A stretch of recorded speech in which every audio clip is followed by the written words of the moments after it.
investasi jangka panjang dan finansial untuk menciptakan sumber daya manusia yang kompeten, peran keluarga, sekolah, dan masyarakat dalam pendidikan.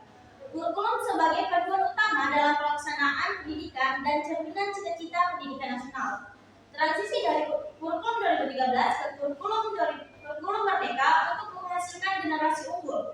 Nah, kurikulum Merdeka bertujuan untuk memaksimalkan potensi pendidik dan siswa diterapkan secara bertahap, sedangkan perubahan kurikulum sebagai respon terhadap tantangan implementasi kurikulum 13. Nah, ada penrumusan masalah di sini.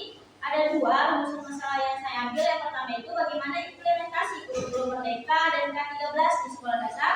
Yang kedua itu bagaimana kelebihan dan kekurangan implementasi kurikulum Merdeka dan kurikulum K13. Nah, tujuan penelitian saya yaitu mendeskripsikan penerapan kurikulum Merdeka dan K13 di sekolah dasar. Yang kedua itu menganalisis kelebihan dan kekurangan implementasi kurikulum Merdeka dan kurikulum K13. Nah, adapun penelitian relevannya itu yang pertama itu penelitian Yunita Ahmad Saiduril Ibrahim Ahmad Sulfi Mulyadi 2023 menyatakan bahwa implementasi kurikulum Merdeka belajar sudah dilaksanakan dengan melihat esensi profil Pancasila, profil pelajar Pancasila, proses dimulai dari rencana, pelaksanaan, dan evaluasi. Adapun kendalanya, kurikulum mandiri masih terlalu dini dan rata-rata masih menggunakan K13 sehingga perlu perbaikan dan persiapan. Sosialisasi kurikulum Merdeka perlu diintensifikan. Yang kedua itu penelitian Diana Rosa Martiana Aprianti Derlis Hasna Wulan Afristi Rizky Roland Jondi Isari Adayani dan Otip Satibi Hidayati 2023 mengungkapkan bahwa kurikulum berlandaskan tujuan sistem pendidikan nasional. K13 fokus pada pengembangan kompetensi kognitif, efektif, dan psikomotor dengan pendekatan saintifik. Kurikulum Merdeka menekankan dimensi profil pelajar Pancasila melalui P5 dan pembelajaran berinspirasi. Adapun implementasi kurikulum Merdeka dan K13, yang pertama itu kurikulum Merdeka.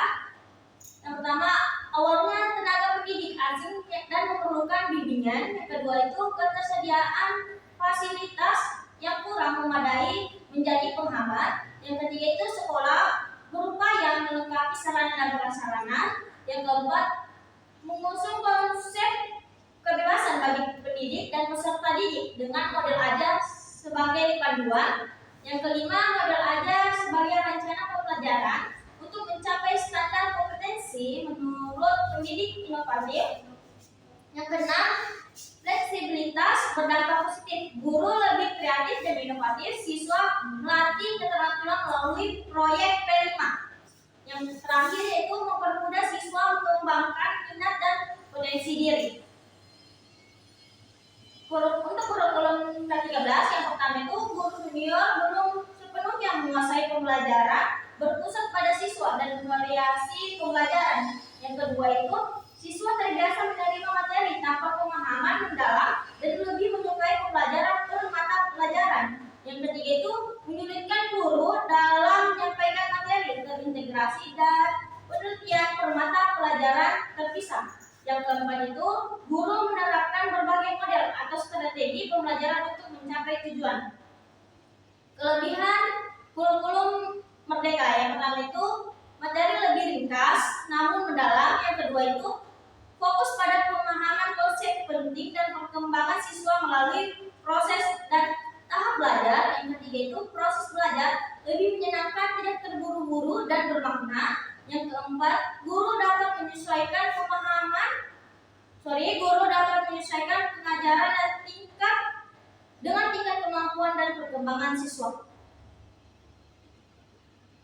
Yang kelebihan K13 yang pertama itu menggunakan pendekatan konstruktual atau alami, berpusat pada siswa untuk mengembangkan potensi. Yang kedua itu siswa berperan aktif dalam pembelajaran, proses alami melalui kegiatan berbasis kompetensi. Yang ketiga, berbasis kompetensi dan karakter menjadi landasan pengembangan kemampuan tambahan.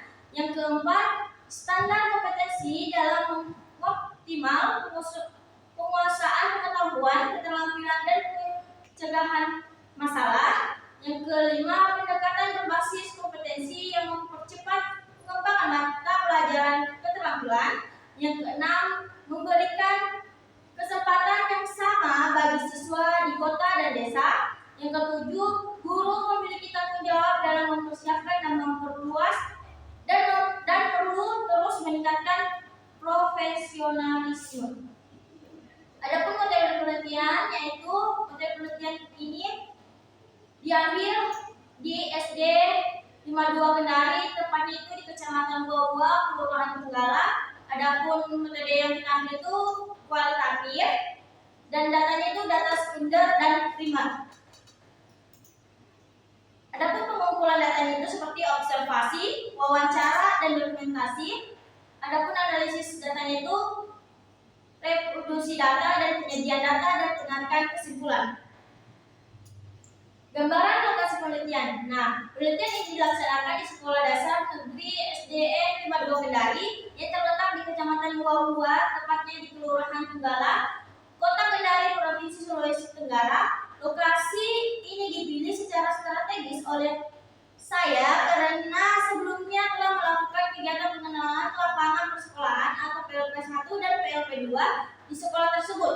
Pengalaman sebelumnya ini memberikan bekal pemahaman awal yang cukup mendalam mengenai berbagai aspek dalam proses pembelajaran di sekolah dasar 52 Kendari, termasuk gaya mengajar guru, karakteristik peserta didik, serta bentuk implementasi kurikulum yang sedang dijalankan.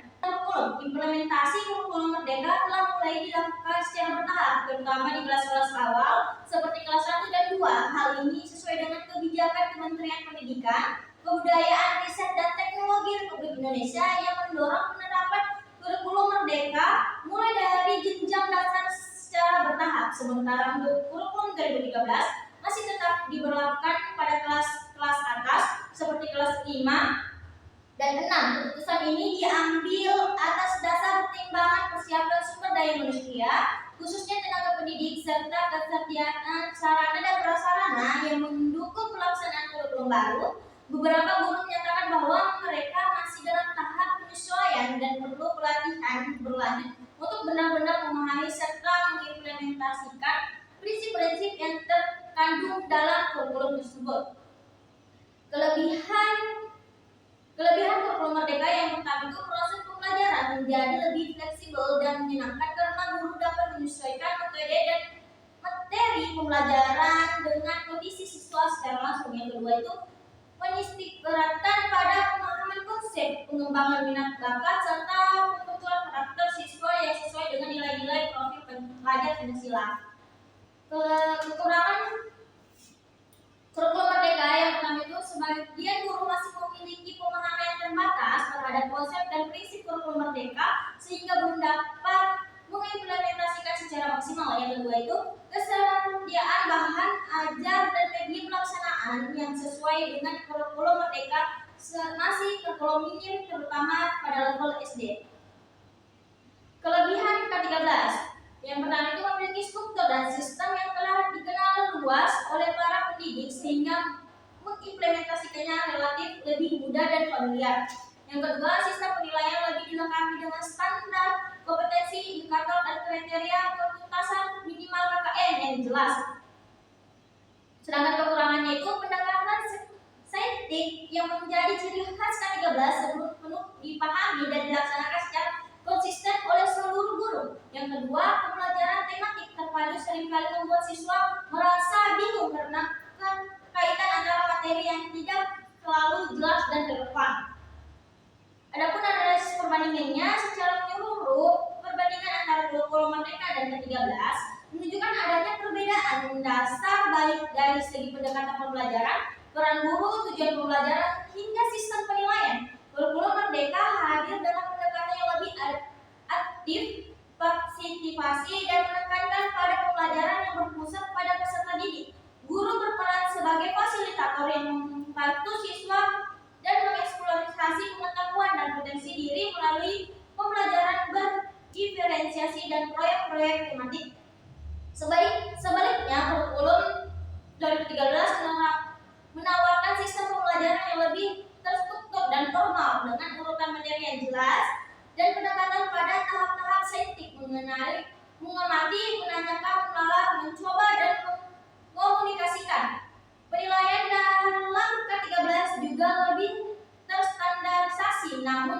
dinilai memberi beban administratif yang tinggi bagi pendidik.